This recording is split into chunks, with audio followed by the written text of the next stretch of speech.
New Friends, New Lives started 20 years ago when a brave young woman who danced in the clubs came to the Preston Road Church of Christ and asked for help to leave the clubs. Ultimately, from that, it was decided, probably within about 6 months, that an all-women's board should be established. At that time, there absolutely were no programs in the country that we could use for a model, and it is an understatement to say that it was difficult to get financial support 20 years ago for this issue.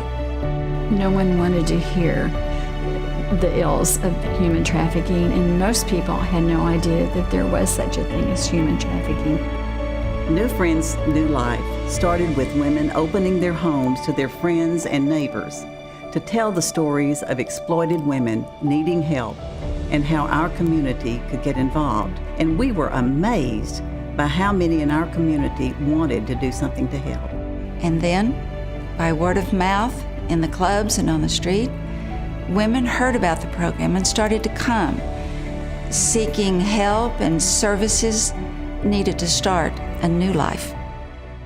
When my daughter was in elementary school, she brought home one day a little girl who lived on the next street to play. I watched that little girl through the years. And all of a sudden, when junior high started, I didn't see Robbie Moore. I just never dreamed that this bubbly, cute, across the street neighbor would ever be a victim of human trafficking.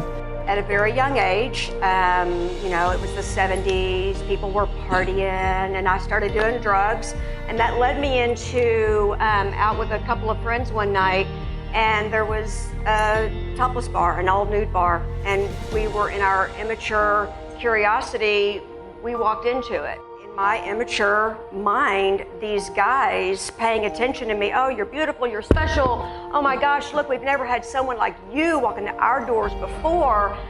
Really? And we believed them. We're not getting attention somewhere else, and so suddenly we're getting attention from this, and it feels good. It feels right. The next thing you know, because of the drugs, because of the lifestyle, we've gotten into something that we don't know how to get out of. People think, oh, it's a choice. Why didn't she just leave? And that's the part that's so hard for some people to understand. If you had a choice, Robbie, would you have rather graduated from high school, which I didn't, and gone on to SMU like my family, or would you rather have been prostituted on the streets working in topless bars for the next 25 years? Well, that's a no-brainer. The reason I stayed is because I didn't know how to get out. What am I going to say on a job application? Where have you been? So it's that kind of thing that keeps you in there. So no, it's not a choice. I really had not heard from Robbie since junior high began. And then one day at my home, we were having a coffee, and someone said, there is a protege coming today who is very excited to come be in your home again. Well, she walked in the door and we both melted. Little did I know when I started working with New Friends, New Life, how much it would impact the life of someone I love. After receiving help from New Friends, New Life, she is now a mentor for teen girls coming to our Youth Resource Center. She's a true hero, survivor, and a story of transformation. Robbie, I love you, and I'm so proud of you. I want to tell the women and children in our city, the ones that feel trapped, I want them to know there is a way out. New Friends, New Life is here to stand beside you every step of the way.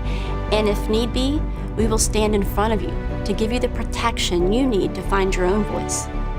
Now that we're in 20 years of doing this work, so much ground has been covered, and yet there's still so much more to do. More than 300,000 people are victims of human trafficking in Texas, including nearly 80,000 teens and children. Human trafficking generates $99 million in profit annually in Dallas. And every night, 400 girls are bought and sold right here on our streets. I believe that human trafficking should be a concern to every person because it is a debasement of common humanity. And I know the character of the citizens of Dallas. We protect our children in this city and we value humanity. This will require all of our stakeholders to come together, our citizens, our law enforcement, the business community, city leaders, educators, women and men to stand together and be a united voice. We are not just a women's issue. This is a women and men's issue. The Men's Advocacy Group was formed in 2014. They are now very active in bringing other men in the community around this issue. We need to instill in our children that this is unacceptable. Women are to be respected, that they're not just a good time. They are a human being, they have a soul, they have dignity. I think it's important for men in their workplace or school or wherever to publicly take a stand against prostitution and against all of the kinds of exploitation of women that they are the source of. It's exciting to see people beginning to stand for her. It's not just a group of women, it is men, and it's legislatures and lawmakers standing for her. When I was in and out of Dallas County Jail, all the women that were coming in there that were arrested for prostitution over and over and over and over again, well, where's the guys? Oh, well, they don't get arrested. But that conversation is changing. It's becoming that it's not that they're pimps, they're traffickers, which is what they always were. And we're not prostitutes, we were prostituted.